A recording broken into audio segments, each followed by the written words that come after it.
أولئك الذين هدى الله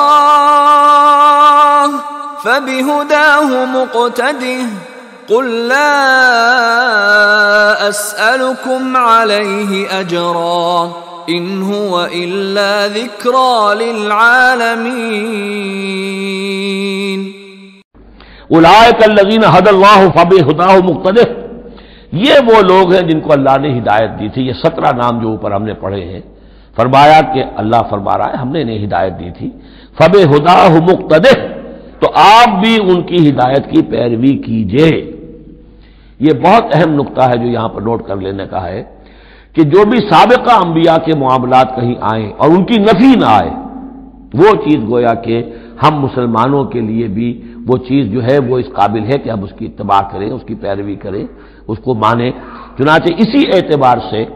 یہ رجم اور قتل مرتد، یہ 2 سزائیں جو ہیں یہ ہمارے ہاں اہل سنت نے اور سب تمام مسلمانوں نے یہ لی ہے کہ رجم کی سزا قرآن میں نہیں ہے،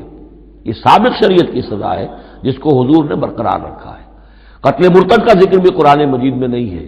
یہ بھی سابق امت کے اندر سابق شریعت کی سزا ہے جس کو برقرار رکھا گیا ہے۔ جب تک کسی شے کی نفی نہ ہو جائے سابق جو بھی شریعت ہے اس کی، اس وقت تک یہ ہے کہ وہ چیز بھی لاگو رہے گی۔ فرمایا اولئک الذین ھدی اللہ فبہداہ مقتدہ قل لا اسألکم علیہ اجرا، اور کہہ دیجئے کہ میں تم سے اس پر کسی اجر کا طالب نہیں ہوں، میں نے تم سے کوئی محنتانہ کبھی طلب نہیں کیا، تم سے کوئی معاوضہ نہیں مانگا۔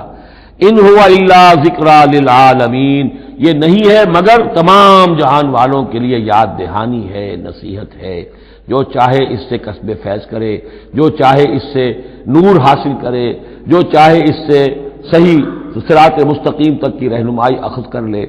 یہ تو اللہ تعالیٰ کی طرف سے ایک صدقہ جاریہ ہے۔ ان هو الا ذکری للعالمین، یاد دہانی اور نصیحت ہے تمام جہان والوں کے لیے۔